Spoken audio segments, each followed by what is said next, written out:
I've been asked again, so here it goes. I've done this a long time ago, but here's what you should do to adjust your clutch.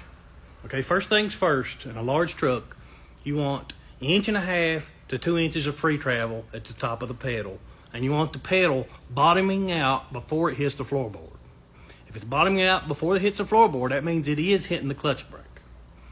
Okay, to start, if you're having issues, what have you, to start, crawl up and under there, check your clutch brake. It's this thing right here in between your transmission and your clutch brake. Make sure the tits aren't sheared.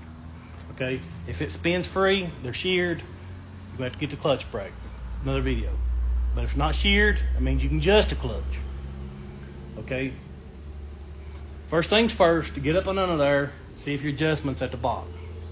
Okay, if your adjustment's not at the bottom, you've got to bump the starter to get the engine to turn, to get it down here to where you can adjust it.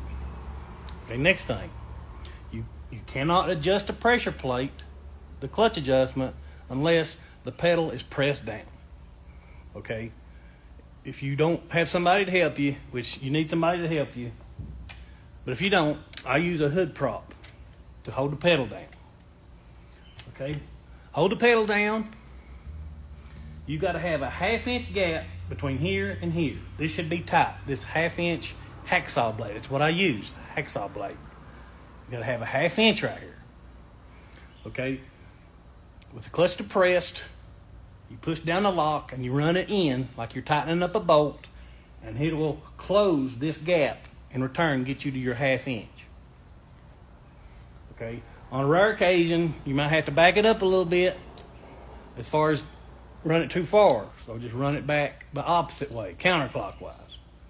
But each time you adjust it, a little bit at a time, you need to get out from under the truck, take your rod or whatever you're doing, unless you've got a helper, let up the clutch and check your slack. That's the only time you can check this slack is if the clutch pedal isn't pressed. Okay, once you get that, your 1/2 inch gap, then you go to your linkage to adjust your free travel and stuff. Don't worry about what your pedal feels like till you get this. This is the first thing you do. Then you go to your free travel, adjust it through your linkage. Okay, if you can't get that, guess what? Your clutch is worn out. So there you go.